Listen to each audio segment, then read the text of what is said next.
Our plan in the upcoming year is to start enrolling kids as young as 6 months old, and kids would go from Liberty Infants to Liberty Toddlers to Liberty Head Start to Liberty Pre-K to Liberty K. By the time they get to first grade, they've had 5 years of schooling, and it's game over. We got it already, right? There's no achievement gap because it never started. But those are our grandiose visions for building beyond the walls of our school.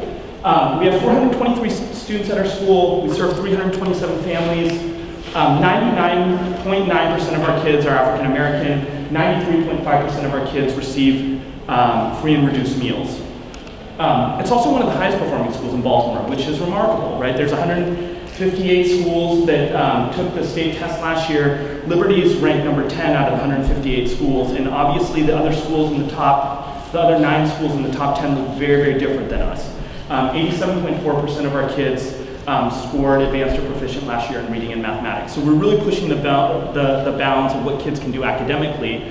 But while we're proud of our data, and we think that's critically important, we're really proud about the things that we do beyond that, which I think are at the core of what we do. So, I've been very inspired by these 2 books, both by Paul Tough, highlighting really, really critical things.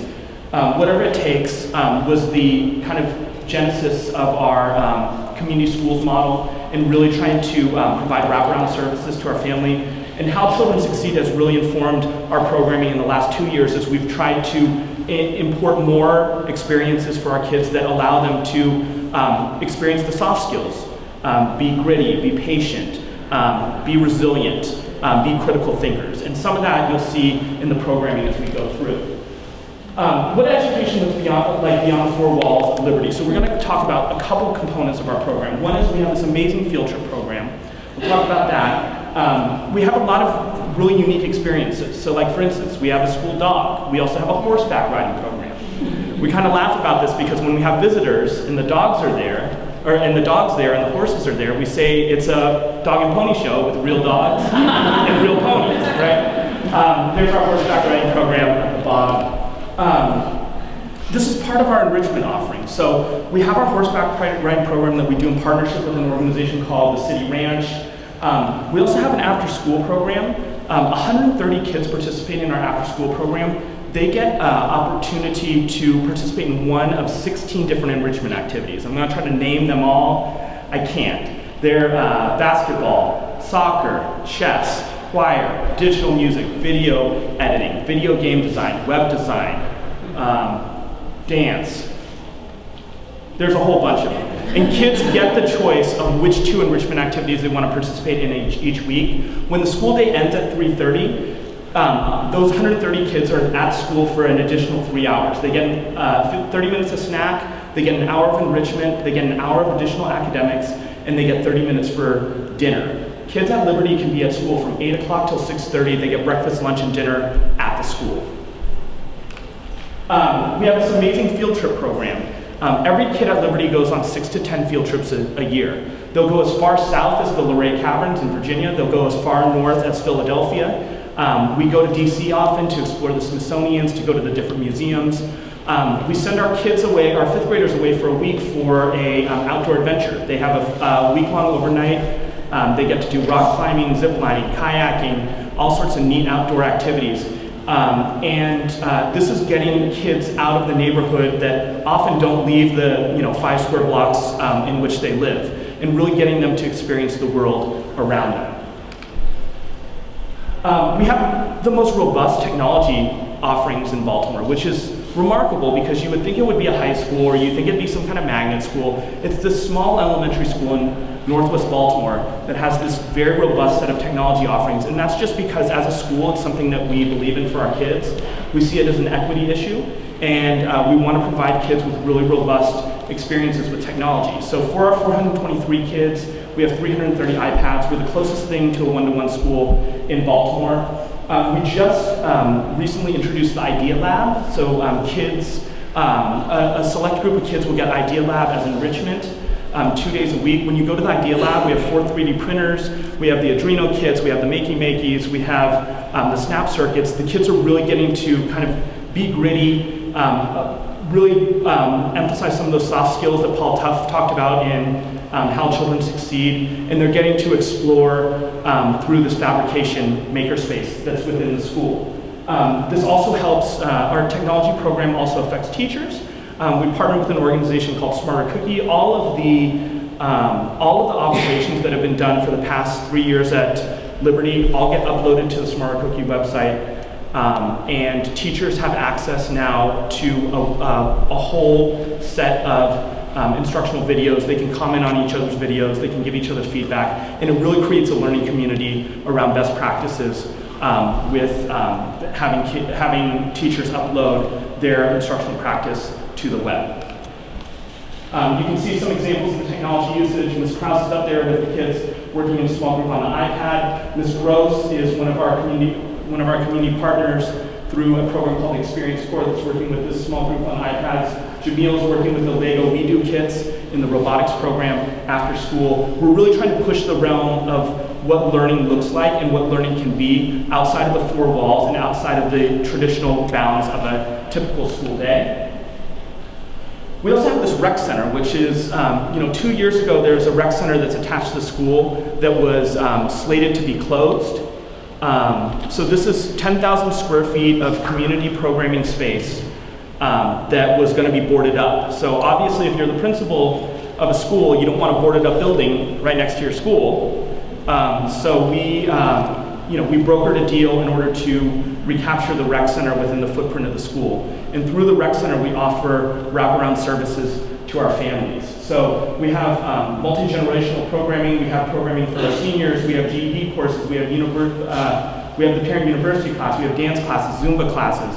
We have a workforce development program. We have after-school programming for our kids.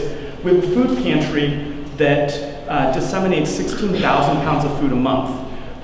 In the middle of this food desert, parents will come to the school to do their grocery shopping. Everybody who is part of our pantry program, they owe us 4 hours of community service, and we use them in order to facilitate the programming within the recreation center. And the relationship between the school and the community changes when that's a place where you go and you're doing your grocery shopping. That's a place where you're going to do your Zumba classes. That's a place where you're going after school in order to play basketball. These are examples of the Liberty Rec and Tech Center. You can see we host events there. Teach for America does events. We offer the space up for rental. On the weekend, we'll rent out the space for wedding showers or baby showers. The revenue that we take in from the space rentals will go directly back into the programming, and that's how we support programming within the recreation center. You can see we have a partnership with the mobile dentist. The kids will get cavities filled. We've had a root canal done with the mobile dentist at the school. You can see our chess program, and there's our food pantry program on display. The number one question people ask is, how do you afford this, right? So we talk about it in terms of this, we call it the partnership machine, right? Which is, so much of what we do is through partnerships. We don't get extra money. We're a traditional public school. We're not a charter school. We don't get additional grants. We don't have big-time funders. We do it really just through partners. So an example would be, we partner with the Playworks organization to offer our kids recess. Every kid at Liberty gets recess twice a day, which is great. In most schools, kids don't get any recess, right? So our kids get morning recess before breakfast. They get lunch recess every day. The whole Playworks program costs about $80,000. Of that, we're contributing $27,000. Playworks is going in their fundraising and they're doing their partnership work in order to contribute the rest of the funds that are needed to hire our full-time coach. And through that, Coach Sadie provides service to our kids through this partnership. And you can see this is the whole list of partners and this contribution that the school is making, what the estimate that the organization is contributing, and how we're leveraging those funds in order to make these things possible. So, really for $164,000, we've now leveraged that to almost $1 million in programming through all these different organizations that provide help for our food pantry program, for our after-school program, for our recreation program, for our mental health provisions, for extra teachers in the classroom, extra staff within each classroom, our horseback riding program. Young Audiences provides really good artistic activities within the school. We love visitors at Liberty, so if you're in the Baltimore area, you can come on by. You can also follow us at the hashtag, because we try to get our teachers to tweet out about once an hour, or a couple times a day. So you can follow the hashtag during the year and you can see hour by hour what's going on in the school if we have the food pantry that day.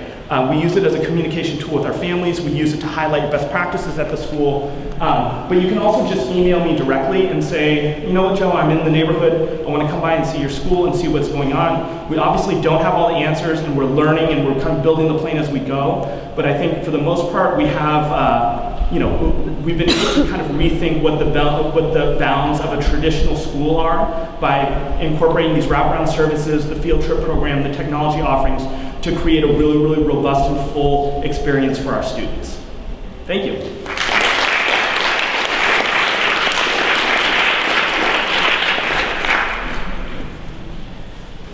Thank you, Joe. Our next featured speaker is Laura Wilson Phelan, who is the Chief Operating Officer at Flamboyant Foundation, which is based in Puerto Rico and Washington, D.C. And they're working to proactively to influence the education outcomes for all kids. Turn this on. Good afternoon, everybody. Can you hear me? I'm going to actually step up. Why not? Get a stage, I'll use it. Well, I'm really excited to share with you this afternoon Flamboyant's work in family engagement, to give you a sense of what we've learned over the past 4 years. For those of you who aren't familiar with us, we work in 30 traditional and public charter schools in Washington, D.C. I realize, speaking with this audience, there's probably a lot of expertise already related to family engagement. I remember from my experience as a teacher, I found it incredibly hard for a number of reasons. Not the least of all was time. I was always struggling to find enough time to plan time to mark papers, and then on top of that, to call home to a number of families every single day. And frankly, and this is being purely honest, I wasn't always sure it was worth it. How many of you have felt frustrated when you put lots of time and energy into organizing a parent-teacher conference, only to see about 50% of your parents show up? And how many of you have felt frustrated if you called home to ask for a parent's help with some kind of situation at school, only to see the behavior repeat again and again? I'm seeing a lot of nods. You're not alone. I think this is something a lot of us experience. But the question is, what do we do with that frustration? And what new approaches can we try? As educators who want the very best for children and who are connected to an organization that promotes doing whatever it takes to help students achieve, when parent outreach doesn't work, we often move on to the other things that we think might work more. And we don't do this because we don't care. We actually do it precisely because we care so deeply. And we want to do the things that we think most will help children succeed. So those of us on the stage today, and I'm sure across many venues at this conference, are going to talk about family engagement. And we likely each mean something very different about when we say family engagement. So I want to show you a little video clip to show you what we mean at Flamboyant when we say family engagement. And to set the stage for this video, you're about to see what's called an Academic Parent-Teacher Team Meeting, or APTT, at Stanton Elementary School in Washington, D.C. It's a sort of whole group parent-teacher conference. Don't start. Okay. And about a year before this video was taken, Stanton had been reconstituted under No Child Left Behind. The entire leadership and teaching team was replaced, and at that time, their proficiency rates on the DC's standardized tests were 9% in reading and 15% in math. And during that first year, the new staff and leadership reached out to parents, and they tried really, really hard. They experienced, unfortunately, 12% parent attendance at their parent-teacher conferences. The school dipped to 28% truancy, and that year they had 267 suspensions in an elementary school of 367 children. So you can understand they were a little bit desperate at the end. And to make matters worse, their proficiency scores dipped to 9 and 9 by the end of that year. This video is 3 minutes, and I only have 12, but I think it's really worth our time. It's clipped together from a longer video, so please try to fill in the gaps where you see clips jumping a little bit. Let's watch. So the goals of the meeting, right? So what you just saw was our nirvana. It's what we call academic partnering, and it's when teachers and members of the family of the students they teach are deeply engrossed together on learning that helps their children succeed. In a results-focused organization like Teach for America, your mind is probably rushing, as mine does also, to understand the outcomes of that type of work. Does family engagement really matter when it comes to results for kids? This was the question we asked ourselves when focus groups and interviews conducted with parents and educators indicated that family engagement was a missing element in education reform in Washington, D.C. We learned that there's a body of rigorous research that reveals that family engagement is a key pillar of academic outcomes. This Chicago study highlights the impact of family engagement at a school level. Over 7 years and across 400 schools, a team of University of Chicago professors studied the difference between schools that improved and those that did not. They found 5 key factors that predict student achievement: school leadership, teachers' capacity, things we all know, right? School safety, curriculum, and family engagement. What's fascinating and often overlooked is that family engagement is roughly as important as school improvement, as all of the other factors when you consider school improvement. So if we know family engagement is important, what steps do we need to take to get to that nirvana stage? At Flamboyant, we practice and promote a 3-step model. First, build trusting relationships. I know that this is an audience that knows that trust matters.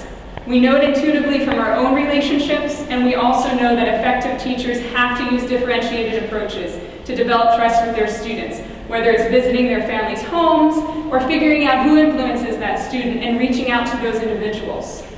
Developing relationships with families of those children takes nothing less. And it's in fact potentially easier because parents desperately want a relationship with their child's teachers. Unfortunately, years of hurtful experiences in school settings have led parents of our students to logically believe that it's just not worth it to even try. School for them has often meant humiliation, feeling judged and disrespected, and possibly, worst of all, ignored. So we, as educators, have to find a way to dig through that justified bias. And the only way we at Flamboyant have found that works is individualized, authentic outreach. Not all that different from what you practice with your students. And using a methodology from the Parent-Teacher Home Visit Project, we partner with schools to train all of their teachers to do home visits. And in cases where we work with just a subset of teachers, such as the model where Teach for America places, we train teachers to use other individualized, authentic practices, such as positive phone calls home, positive texts, notes, etc. Second, share relevant information. Only after the trust is in place can families begin and teachers begin to work together to effectively accelerate their child's learning, or academic partnering is what we call it. So what you observed a moment ago, APTT, was one example of how to do this. We practice APTT largely with elementary schools, and with middle and high schools, we help teachers couple home visits with student-led parent-teacher conferences. Other ways to academically partner include sending folders home with relevant data and activities to practice. Regardless of the form of information sharing, the content includes 4 key elements: individual data on the student's progress, social comparisons so that the parent understands where the student's progress is against the rest of the class and grade level expectations, academic goals, and learning strategies that are specific to that child's needs. The idea behind this is giving parents information about their child's progress that is specific and actionable, and then giving them the tools to act on that information. And third, ongoing communication. Once the relationship is built, you have to feed it as you would any relationship. Research has been done in a variety of contexts about the number of positive to negative communications that you need to keep a relationship healthy. It's 5 to 1. So for every negative interaction you have with a parent, you need to have 5 positive interactions to maintain a healthy relationship. I want to close today by returning to Stanton Elementary, the school in the video, at Nirvana stage. So where did they go from their 9% proficiency and 12% parent engagement? Well, after closing that year on such a dismal note, we began working with them on building trusting relationships with their families, one by one through home visits. They visited 213 families that summer. At back to school night in the fall, the staff set out 100 chairs, optimistic that they would get above their 25 from the previous year. After those filled, they set the next 100, and at that point it was standing room only. They also replaced their regular parent-teacher conferences with APTT meetings that you just saw. Their first round, 37% of parents attended, and they worked really hard in between that one and the next one to celebrate what had happened there and to point out student growth. 73% of parents attended the next APTT meeting, similar to what you just saw there. So I'm guessing everyone's thinking, okay, that's great, but what about the results? So across the board, indicators were better following home visits. Suspensions dropped to 12 total, 12. Truancy dropped to 11%. And academically, reading proficiency doubled to 18, math tripled to 28, and as you can see in 2013, the growth continued. Across the district, we are seeing more growth at our partner schools than the district average. We don't attribute this entirely to family engagement. We believe, as I showed in the earlier slide, that there are multiple critical factors that need to be present in a school environment for students to succeed. And family engagement is one of those critical factors. You can begin to integrate this work into yours tomorrow. You could start just by building authentic relationships with parents in whatever your setting is. Try positive phone calls home, and don't forget the rule of 5 to 1. Once trust is built, you can share information and data that help parents support learning at home. And finally, feed the relationship as you would any other, with courtesy, benefit of the doubt, respect, and multiple touches to show that you genuinely care. Thank you.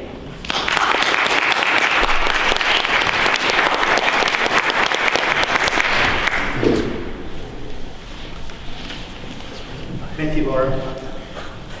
And I think what you just shared with us really resonated with me too. And I also want to really emphasize too that a lot of times in these communications with parents, we always pick the kids who are doing all the good things, and we forget about the kids that are maybe not doing as well or struggling. Those parents are the ones we really need to engage and support too. Would you agree with that, Laura? We would say you should engage all parents. That's, exactly. That's what I was trying to say. Preston Smith is the co-founder and CEO of the Rocket Ship Foundation, which is a charter management organization based in the Bay Area. Preston. Thank you.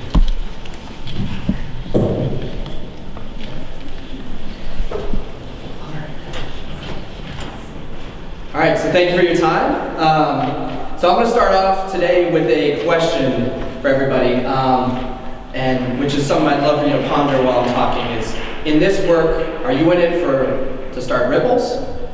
Are you in it to start waves? So I'm going to start off. Meet Daniela. Daniela is a Rocketeer alumnus. This is a one of our Rocketeers. She's now in middle school. She's kicking butt. She's doing great, which is really, really awesome. However, when Daniela showed up at Rocket Ship, that wasn't the case. She didn't have adequate academic skills. She didn't like school. She was super disengaged. And at her previous school, her mom had been told that not only would she not catch up, but she probably needed to go to special education, and that they didn't know if she could even return to the school. And for the mom, she believed that.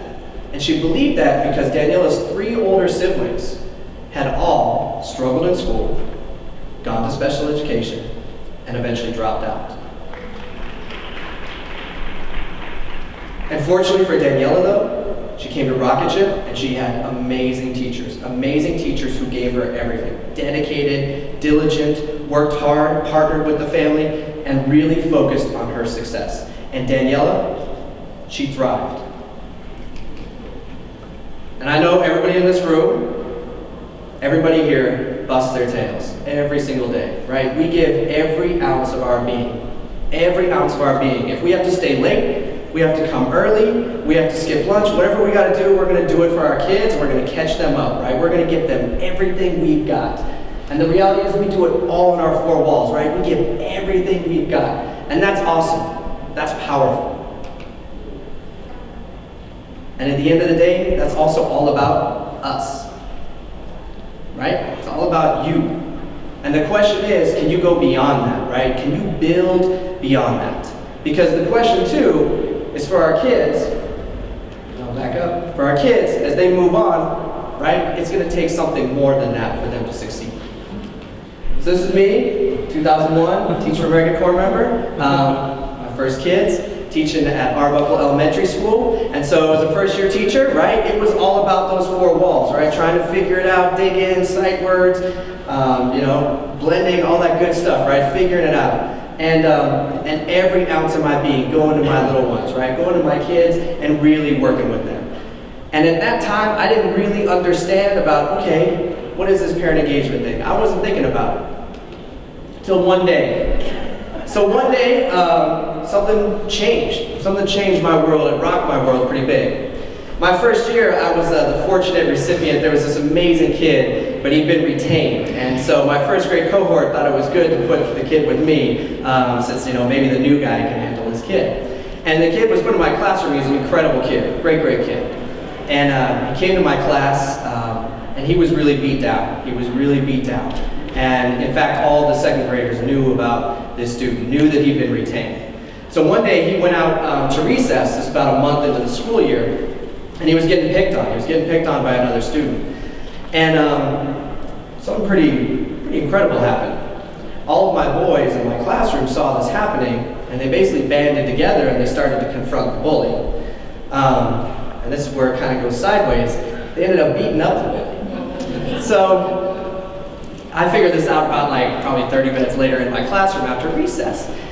And I had this moment of real reflection, right? I was like, okay, got a good classroom culture where my kids are sticking together. I feel good about that. But I don't really want them going around smacking around other kids. It's probably not acting that out the right way. And I was thinking, this is big, right? And I was thinking, man, half my kids, because this is more than half of my class are boys, they could all be suspended, or I could be teaching 6 kids tomorrow. And I was like, man, this is a big deal. And I was like, what am I gonna do? This is a big deal. And I was thinking I can do the teacher talk and talk to them and well, what do I do?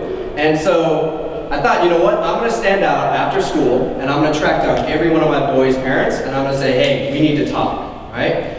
And I was talking to one parent and they're like, look, I'd love to talk, but I got a job, right? I got stuff to do, And I said, so when are you available? They said, tomorrow evening. I said, great, then we're meeting tomorrow night. So I called up my families.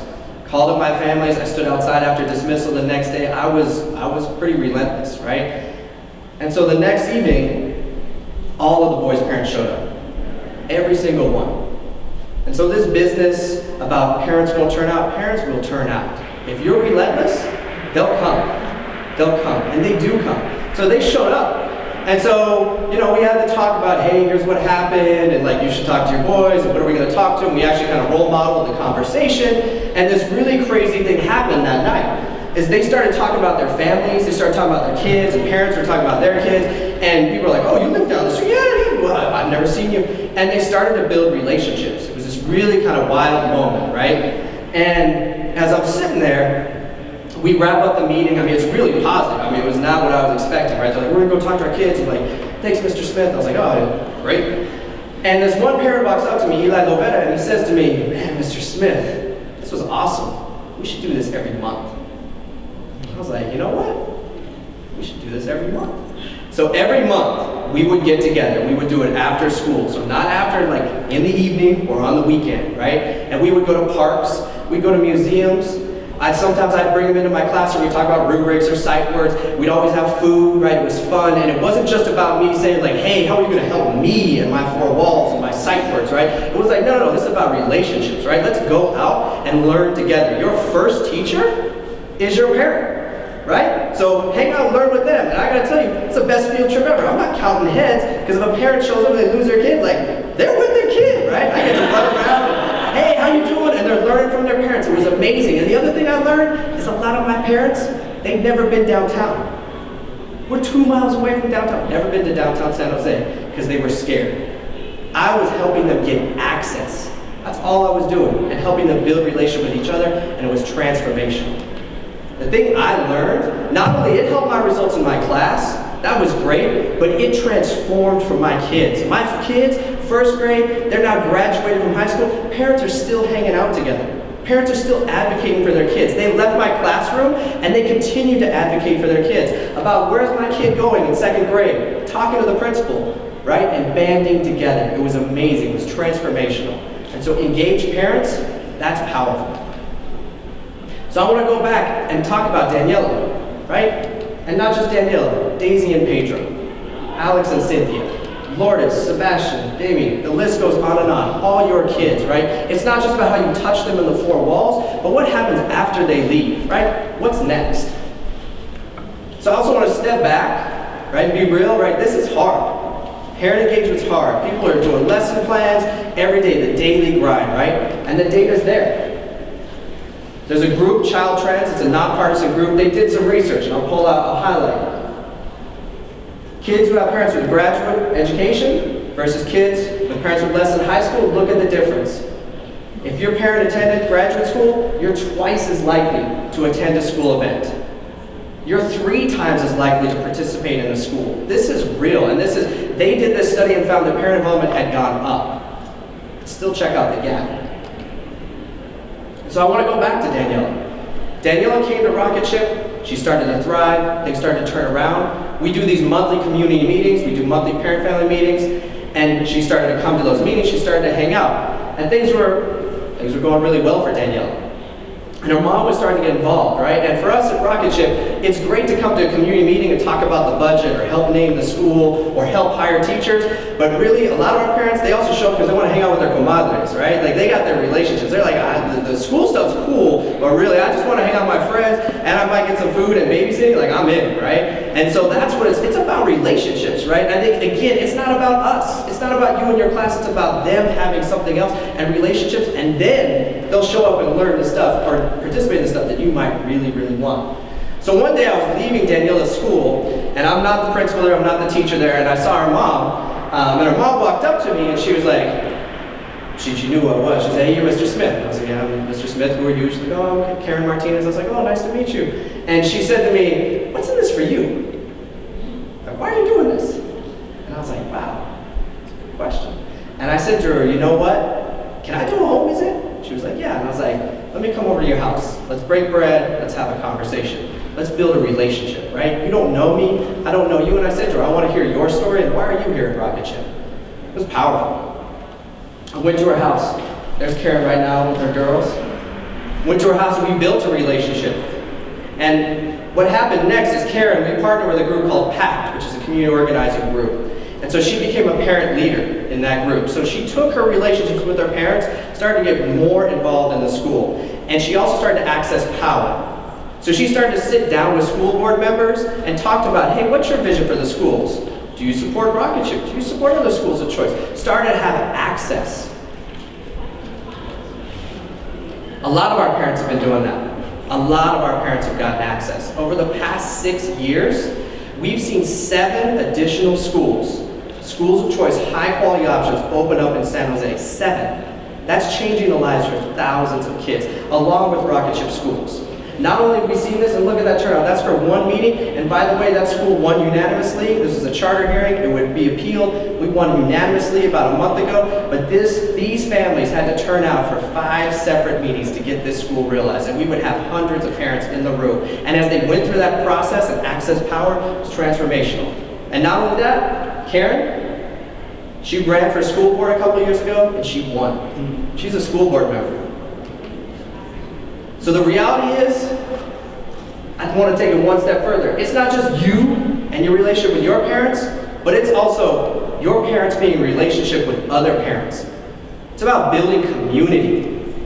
It's bigger than teaching kids, building community, and then helping that community get access to power.